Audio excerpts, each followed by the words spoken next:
Magmula din nang makatikim ako ng dugo ay tuwing sasapit ang hapon. May namamataan akong matandang lalaking nakatayo hindi kalayuan sa bahay namin. Nakatayo lamang ito doon habang nakatanaw sa bahay namin na parabang may minamanmanan. Hindi ko naman pinagtuunan ng pansin yon sa kadahilanang hindi ko naman ito kilala at hindi ko namumukhaan. Hanggang sa isang gabi, nasa may kasarapan ako ng pagtulog ng maramdaman kong tila ba may kamay na gumapang mula sa paa ko patungo sa tiyan. Nang idilat ko ang mga mata ko ay laking hintakot ko nang makita ko ang isang matandang lalaking nakangisi ng pagkalaki-laki noon. Titig na titig ang nakakatakot nitong mga mata sa akin habang dahan-dahang umaakit ang kamay patungo sa bibig ko. Pinilit kong sumigaw at igalaw ang katawan ko pero kahit anong gawin ko ay hindi ko ito magawa. Ni isang boses ay wala ding lumalabas sa bibig ko kahit anong sigaw ang gawin ko noon. Grabing takot ang nararamdaman ko ng mga panahong ito. Parang hihiwalay na sa katawan ko ang kaluluwa ko. Hindi ko na rin mapigilang hindi umiyak. Ilang sandali pa ay dumako na ang kamay ng matandang lalaki sa bibig ko noon. Kitang-kita ko ang madumi at nangingitim nilang mga daliri na may hawak na kulay itim at basang-basa na sisiw. Pakiwari ko ay sisiw ito ng ibon dahil maliit lang ito at halos wala pang balahibo at nakapikit pang mga mata. Sobrang nakakadiri yun.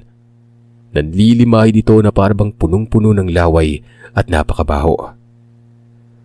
Walang ano-ano ay ipinasok niya ito sa bibig ko at pilit na pinapalunok. Sa pilitan nitong itinutulak sa lalamunan ko gamit ang mga daliri niya. Halos magkanda suka-suka ko dahil sa ginawa nito at wala nang humpay ang pagpupumiglas ko makawala lamang sa pagkakadagan ng matanda sa akin. Dahil sa lakas ng pagkakatulak ng daliri niya sa sisiw, tuluyan ko na itong nalunok. Naramdaman ko ang pagdaloy ng nilalang sa sikmura ko at ang biglang pag-init ng pakiramdam ko. Bigla na lang akong nagising dahil sa malakas na pagyugyug sa balikat ko at naibangon pa ako noon. Nang idilat ko yung mga mata ko ay tumambad sa akin ang mukha ng aking ama. Habol hininga ang nagawa ko at hindi ko napigilang hindi umiyak. Sa takot ay agad akong napayakap sa tatay ko. Naisubsob ko yung mukha ko sa kanyang dibdib at doon na umiyak noon. Naramdaman ko naman ang mahigpit na pagyakap sa akin ng aking ama. Ano bang nangyari sa'yo, anak? Magsabi ka sa akin. Tanong nito na mababakas sa boses ang labis-labis na pag-aalala. Sunod-sunod naman na iling ang ginawa ko at patuloy lang sa pag-iyak noon. Ilang saglit pa ay naramdaman kong may umakap pa sa akin. Nang tingnan ko ito ay nakita ko yung nanay ko. Umiiyak din ito at bakas sa mukha ang pag-aalala. Sabihin mo sa amin, anak. Sambit niya habang hinihimas ang likod ko. Sinabi kong hindi ko alam at wala akong idea kung ano ang nangyayari sa akin noon. Nag-uunhan pa rin ang mga luha sa mga mata ko. Ate, uminom ka muna ng tubig para may masmasan ka. Rinig kong wika ng kapatid kong si Abing. Ininom ko naman ang bigay nitong tubig. Nang may masmasan na ako ay doon sinabi ng aking ina na nagising sila ng magtakbuhan at nagsigawan ng mga kapatid ko at takot na tagtungo sa silid nila. Sinabi ng mga ito na umuungot at umiiyak ako at halos mangisay na sa kinahihigaan ko noon. Makailang ulit pa nila akong ginising pero hindi talaga ako magising-gising. Naninigas na ang mga paa at kamay ko. Kaya naman naalarma yung mga magulang ko at dali-dali silang nagtungo sa silid na tinutulugan naming magkakapatid. Pagkarating nila ay naghahabol na umano ako ng hiningat. Bago pa man sila nakalapit, ay bigla na lang lumabas sa ilalim ng papag ang isang pusang kulay itim na naninilaw ang mga mata.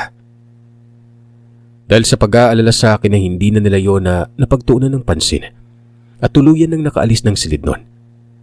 Mabilis na akong nilapitan ng aking ama at niyugyog. Ilang segundo pa umanong lumipas bago ako tuluyang nagising. Matapos kong malaman yun ay sinabi ko naman sa kanila kung ano ang napanaginipan ko. Pakiwari ko ay hindi lamang yun basta panaginip. dahil ramdam na ramdam ko ang ginawa ng matandang lalaki sa akin. Lalo na ang sapilitan nitong pagpapalunok ng itim na sisiw sa akin noon. Doon ko lang din napagtantong ang matandang ito ay ang matandang tumapik sa balikat ko bago magsimula ang lahat ng kababalagan sa buhay ko noon. Sus Mariosep, hindi kayo na yung gawing anak natin, Nelson? Bulalas ng aking ina. Napansin ko namang biglang nagbago ang ekspresyon ng mukha ng tatay at nakita ko yung galit na namumuo doon. Anong ibig mong sabihin, ma? Takang tanong ko sa nanay. Muli ay pumatak na naman ang mga luha sa mata niya. Kaya nagalit at napalo kita nung mga nagdaang araw dahil labis-labis ang pag-aalala ko sa iyo, anak. Usap-usapan sa baryo ng lola mo na may gumagalang aswang doon at marami na ang nakapagpatunay na nakita nila yung nilalang na yun tuwing sasapit yung gabi. Kaya ganun na lang ang naging reaksyon ko ng gabi na lumabas ka. Hindi ko lubos maisip na magkakaganito tayo. Paliwanag ni nanay. Hindi maaari. Wala sa lain natin yung pagiging aswang. Kahit anong mangyari ay hahanap ako ng makakagamot sa iyo, anak. Sambit ng aking ama. At napayakap na lamang ito sa akin. Maging ang mga kapatid ko ay nag-iyakan na rin at ayaw na ng mga itong lumapit sa akin nun. Sa takot na baka masaktan ko sila. Nang gabing ito ay binantayan ako ng mga magulang ko. Sa silid nila pinatulog ang mga kapatid ko at sinamahan nila ako sa tulugan naming magkakapatid. Naging maayos naman ang tulog ko at nang gabing yon, naramdaman kong muli ang pag-aaruga ng mga magulang ko sa akin. Magmula kasi na magkaroon ako ng mga kapatid ay sa kanila na nabaling ang atensyon ng mga ito. Hindi naman sa paninibig ko dahil naiintindihan ko naman na mas kailangan ng mga nakababata kong kapatid sila. At abala din sila sa paghanap buhay para mapalaki kami. Pero hindi ko ipagkakailang. Kahit papano, nasabik din ako sa kanila. Kinabukasan ay masinsinan kaming kinausap ng aming ama. Sinabi nitong dapat ay isekreto namin ang mga nangyayari sa akin habang hindi pa siya nakakahanap ng gagamot. Nang sa ganoon ay maiwasang naming maibalita sa mga kababaryo at mapaghinalaan na ako ang namiminsalang aswang sa karatig lugar. Para na rin sa seguridad ng aming pamilya ay tiyakin umano naming walang makakalabas na anumang kahina-hinalang balita patungkol sa amin. Nung unay inakala kong magiging madali lamang ito para sa amin dahil nasa liblib naman na kami banda at malayo sa kapitbahay. Palagi na ako nagkukulong sa loob ng bahay at hindi na ako hinahayaan ng aking ina na lumabas pa o maski sumilip man lamang sa bintana. Iniiwasan kasi nitong baka may makakita sa akin at magtaka kung bakit biglang nagbago ang itsura ko. Dahil sa gutom na nararamdaman, isinusuka ko din yung mga pagkaing inihahain ng aking ina para sa akin. Kaya ang laki talaga ng ikinabagsak ng katawan ko noon. Naging humpak ng pisngi ko at nanlalalim na yung mga mata ko. Malayong malayo sa dating ako. Noong mga unang linggong pagkukulong ko sa bahay ay nalalabanan ko pa yung gutom na nararamdaman ko. Pero sa pagdaan ng mga araw na hindi pa nakakahanap ng gagamot sa akin ng tatay, palala ng palala ang sitwasyon ko. Nanginginig na ako sa gutom. Hindi ko na mapigilang magmakaawa sa mga kapatid at ina ko na pakainin ako dahil pakiramdam ko papanawan ako ng ulirat.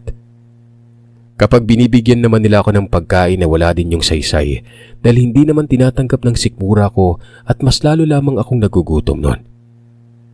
Hanggang sa dumating na nga ang puntong kinakatakot ko, Sir Seth. Dahil sa kagustuhang makain ang ninanais ng kalamnan ko, nagawa akong makatakas. Katanghaliang tapat noon at natutulog yung mga kapatid ko at ang aking inang nagbabantay sa akin sa silid nila. Dahan-dahan akong lumabas ng bahay. Wala na akong pakialam ng mga sandaling yon kung may makakita sa akin. Ang mahalaga sa akin ay makakain ako dahil gutom na gutom talaga ako. Pagkalabas ko ng bahay ay mabilis akong kumaripas ng takbo patungo sa likuran. Pero bago pa man ako maliko patungo sa likod ng bahay namin, bigla akong bumangga. Dahil sa maliit at payat na ako ay mabilis akong tumalapon at bumagsak sa lupa. Nang tingnan ko kung ano o sino yon, nakita ko yung binatang nasagi ko nung karawan ng tiyuhin ko. Nagtataka ang mukha nitong nakatingin sa akin. Nang akmang tutulungan niya na akong tumayo, dinumog ko siya. Hindi ko alam kung bakit ko yung ginawa at hindi ko makontrol ang sarili ko. Rinig na rinig ko ang pagdaloy ng masagana nitong dugo sa kanyang katawan at dala ng gutom ko ay sinubukan ko siyang sakmalin. Mabilis niya namang nailagan ang mga pag-atake ko sa kanya. Pilit ko mang pigilan ng sarili ay hindi ko na magawa nun. Kusa na lamang gumagalaw ang katawan ko at nag-aangil na ako sa galit dahil hindi ko siya magawang malapitan. Malaking tao ito. Burus ko pa yung pangangatawan. Ano bang laban ko sa kanya, di ba? Pero kahit ganun pa man ay may kung anong nag-udyok sa akin na inumin ng dugo niya at makipagbuno dito hanggang sa abot na makakaya ko. Para bang napakalaki ng tsansang manalo ako nun. Sa tuwing nababalik sa ulirat ng katawan ko at nakokontrol ko na ito ay sinusubukan kong tumakbo palayo. Pero kaagad itong nababawi ng pagiging aswang ko at pagkalam ng sikmura. Kaya imbis na tumakbo ay nakikipagbuno ulit ako sa binata. Nang matsyempohan ko ito ay nagpagulong-gulong kami sa lupa at walang humpay ko siyang pinagkakalmot hanggang sa umabot na kami sa sapa. Tanging pagsalag at pag-iwas lang naman ang ginagawa ng lalaking ito. Hindi niya ako nilalabanan at hindi niya rin ako tinatakbuhan. Dahil sa ginagawa kong yun ay naghihimutok na ang kaloob-looban ko at gusto ko nang sumuko sa buhay. Labag man sa loob ang ginagawa ko ay hindi ko mapigilan ang katawan ko sa ginagawa ko noon. Makaraan ng ilang minutong pakikipagbuno ko sa binata. Narinig ko ang boses ng aking ama. Hinahanap ako nito at may isa pa akong boses na naririnig na kasama niya. Dali-dali akong naalarma. Napatingin sa lalaking dinadaganan ko. Napatigil din ako sa pagpupumilit na makalmot siya habang hinahawakan niya ang dalawang braso ko noon. Bigla ay nabalik ako sa ulirat. Pero ganoon na lamang ang takot na nararamdaman ko nang marinig ko ulit ang boses ng kasama ni Itay noon. Nakita kong nanginginig ang katawan ko at nagmamadali akong tumayo para tumakbo paalis sa lugar na yon. Pero kahit anong pilit ko ay hindi ako binibitawan ng lalaking nakahawak sa mga braso ko. Sinisigawan ko siya na bitawan niya ako. Hindi naman ito tumutugon at hindi din ginawa ang sinabi ko. Bagkus ay mas hinigpitan niya pa ang pagkakahawak sa akin at hinila ako paahon ng sapa. "Tay, nahuli ko na," sabi nito. Halos kalagta rin ako ng binata pabalik sa bahay namin. Habang papalapit ng papalapit ay mas tumitindi ang takot na nararamdaman ko noon. Samantalang maliwanag naman ang paligid ng mga sandaling ito at hindi ko mawari kung ano ang kinatatakutan ko. Pero nang makita ko yung tatay ko at ang kasama nitong lalaki na may edad na, doon ko napagtantong sa presensya ng lalaking yun ako natatakot. Nang tingnan ako nito ay mas nilamon pa ako ng takot at nagpupumilit akong makawala sa pagkakahawak ng binata sa akin. "Sinasabi ko na nga ba dilat na ang sisiw sa loob ng sikmura niya, kaya kaya na niyang mangbiktima ng tao," sabi ng lalaking yon. Pinagtulungan naman ako ni Itay at ng binata na ipasok sa loob ng bahay. Habang nagpupumilit pa rin akong makawala, nakita ko yung mga kapatid kong takot na mga itsurang nakatingin sa akin. "Pakainin niyo na ako. Gusto kong kumain. Bakit ba ayaw niyo akong pakainin?" Pagmamakaawa ko sa kanila. Nang tuluyan na nila akong maigapos sa upuan ay lumapit sa harap ko ang lalaking kasama ng aking ama. Nang mga sandaling yun ko lang napagtantong, siya na ang albularyong sinasabi ng aking amang gagamot sa akin. Bagya itong yumuko at pumantay sa akin noon.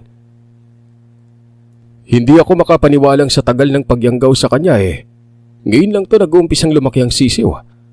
Pambihira itong anak mo, Nelson," sabi ng albularyo. Napapangiti pa ito na nagdudulot ng inis sa akin. Ano pong ibig mong sabihin?" tanong ng tatay ko. "Ang ibig kong sabihin ay may kakaibang kontrol sa sarili ang anak mo. Karamihan sa mga nayanggaw na nagamot ko ay araw lang ang binibilang at malaki na ang sisiw sa sikmura nito. Hindi umaabot ng buwan o linggo. Namamanghang paliwanag nito sa aking ama. Kakaiba yung anak mo.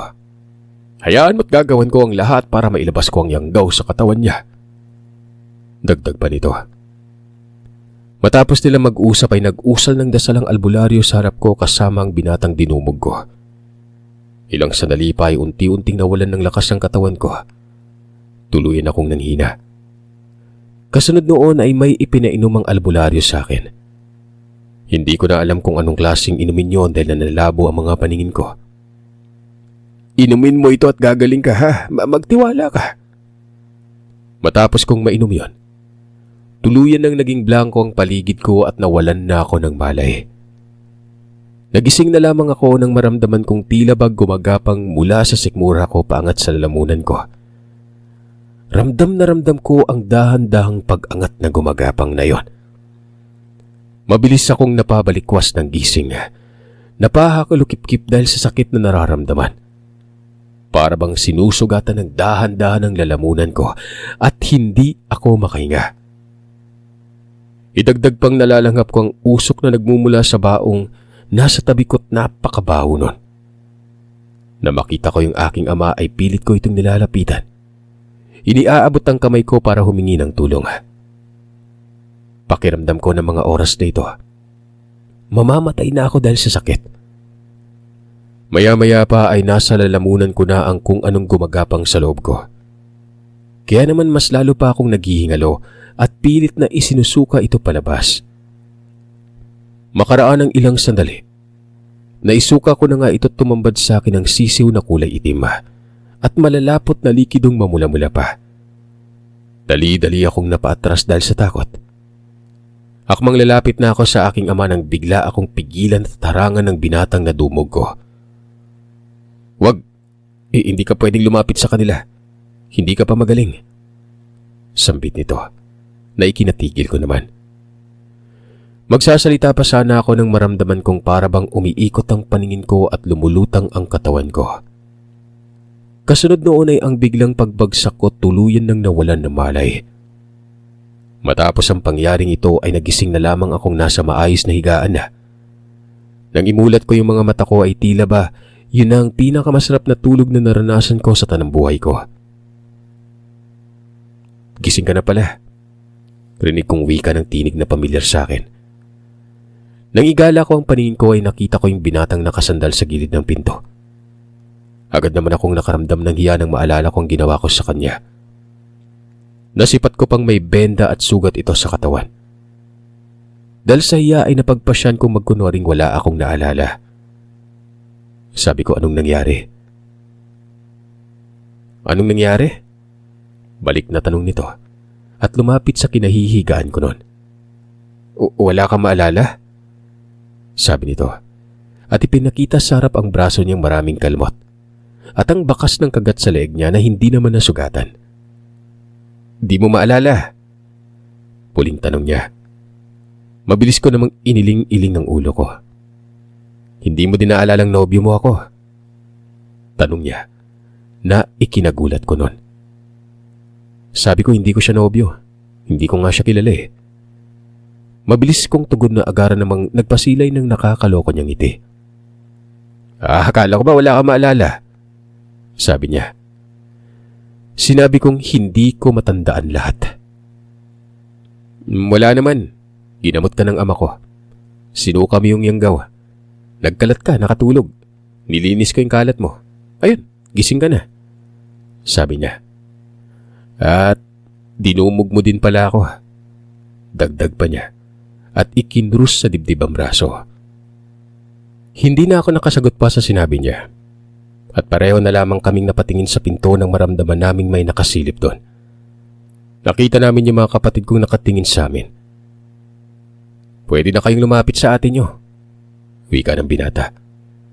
Mabilis namang nagtakbuhan papalapit sa akin ng mga kapatid ko at niyakap ako ng mahigpit noon. Naiyak pa ang mga ito at humihikbi. Tinanong ko sila kung bakit sila umiiyak. Akala namin, ate, hindi ka makakaligtas sa gamutan. Namiss ka namin ng sobra, ate. Oo nga ate, hindi masarap magluto si Ate Abing. Ah, akala ko ba nasasarapan ka sa luto ko? Ikaw pa ngayon nakakaubos eh. Bagya na lang akong natawa sa sinabi nila. Niyakap ulit sila ng mahigpit. Napansin kong lumabas ng silid ang binata. Kung kaya tinanong ko sa mga kapatid ko kung sino ang lalaking yon. Si Kuya Fredo, anak ni Mang Kulas, yung albularyong gumamot sa'yo. Siya po yung nagpaiwan dito para bantayan ka hanggang sa paggaling mo ate. Makalipas lang din ng ilang sandali ay pumasok ng silid yung mga magulang ko. Hindi pa man nakakalapit ang mga ito ay nag-iiyakan na. Kaya naman naiyak na rin ako dahil sa kadramahan nila. Labis-labis ang tuwa at pasasalamat nila dahil nakaligtas ako at hindi tuluyang naging aswang. Matapos naming magkamustahan at magdramahan, ay iniwan na rin nila ako para makapagpahinga na. Habang nagpapahinga, may kumatok sa gilid ng pinto at nang tingnan ko ay nakita ko si Fredo. May dala-dala itong mangkok at tubig. Maglugaw-lugaw ka muna at hindi pwedeng biglain yung tiyan mo sa pagkain. Sasakit yan. Ako yung nagluto niyan at may gamot yan para mapabilis yung paggaling mo. Kumain ka na. Sambit nito at inilapag ang bitbit sa katabing mesa ng hinihigaan ko. Ako nga pala si Fredo. Huwag mong pag-iisipan ng iba tong kabaitan ko at baka mahulog ka. Malaga talaga ako kasi tagalaga ako ng mga nagpapagamot sa tatay ko eh. Dagdag pa nito na ikinakunot ng noo ko. Alam kong Fredo yung pangalan mo, pero masyado ka namang bilib sa sarili mo. Dapat ikaw yung ginagamot ng ama mo kasi parang may sira yung tuktok mo eh. Pataray kong sabi nun. Inakala kong mapipiko nito sa sinabi ko pero nakabaliktar nang nangyari. Mas lalo pa itong nang asar sa akin at nagbuhat ng sariling bangko. Hindi ka sang-ayon ha, sige. Kumain ka mag-isa. Sambit nito nang hindi ko na sinasakyan yung mga sinasabi niya. Dahil nagugutom na rin ako ay sinubukan kong abutin ng mangkok na naglalaman ng pagkain. Pero agad akong natigilan nang makita kong nakabenta ang kamay ko. Kaya mo? Yan na pala mo. Tinangka mo akong kainin. Marami ka tuloy sugat sa kamay dahil nagkatuklapan yung kuko mo kakakalmot sa akin. Aniya at kinuha yung mangkok. Napatingin na lamang ako sa kanya at humingi ng tawad sa nagawa ko. Sinabi kong hindi ko nagustuhan o hindi ko kagustuhan yon at hindi ko lang talaga makontrol ang sarili. Alam ko, hindi mo na kailangang humingi ng tawad. Nakikita ko sa mga mata mong hindi mo kagustuhan yon. Kaya maging mabait ka sa akin at magpagaling para makauwi na ako. Wika niya at nagawa pang magbiro. Tanging pagtango na lamang ang naging tugon ko at nagpatulong na lang sa kanyang kumain. Magmula ng araw na yun ay naging alalay ko si Fredo saan man ako magpunta. Kasama ko ito. Sa amin na muna siya nakikituloy na binigyang pahintulot naman ng mga magulang ko. Ayon kasi sa ama niyang albularyo ay kailangan ko ng mag-alaga at magbabantay sa akin habang binabawi ko ang lakas nun. Sa kadahilanang pwede akong balikan ng aswang na nangyanggaw sa akin at buhay ko na mismo ang kunin dahil hindi ito nagtagumpay sa panghawa. Laking pasasalamat ko sa kanilang mag-ama dahil tinulungan nila ako at inaalagaan pa. Makalipas ang ilang linggo, tuluyan na akong gumaling. Pumutok naman ang balita sa aming lugar na may matandang lalaki ang natagpo ang patay sa may kakahuyan. Kalunos-lunos umano ang sinapit nito. Nang kumpirmahin ko kay Fredo kung sino at ano ang ikinamatay noon, nabunutan ako ng tinik sa dibdib nang sabihin ng binatang, sigurado siyang yun yung matandang nangyanggaw sa akin. Namatay ito dahil sa dami ng sugat sa kanyang likuran na ayon sa ibang kababaryo namin nung nagdaang gabi pa. Bago matagpuan ang bangkay ng matanda, ay may aswang na nagtangkang mangbiktima ng buntis sa karatig lugar. Lingid sa kaalaman nitong antingero pala ang asawa ng buntis at doon ay nakahanap ng katapat ang nilalang na namiminsala sa lugar namin. Magmula nang namatay matandang yon, natigil na rin yung mga usapin sa nayo namin patungkol sa mga ganon. Bukod sa pamilya namin at mag-amang gumamot sa akin, wala nang iba pang nakakaalam na mga tagalugar namin noon patungkol sa nangyaring pangyanggaw sa akin. Naging isang malaking lihim yun ng pamilya namin at yun din ang dahilan ng mas lalong pagiging matatag namin sa mga pagsubok na dumaan sa buhay namin.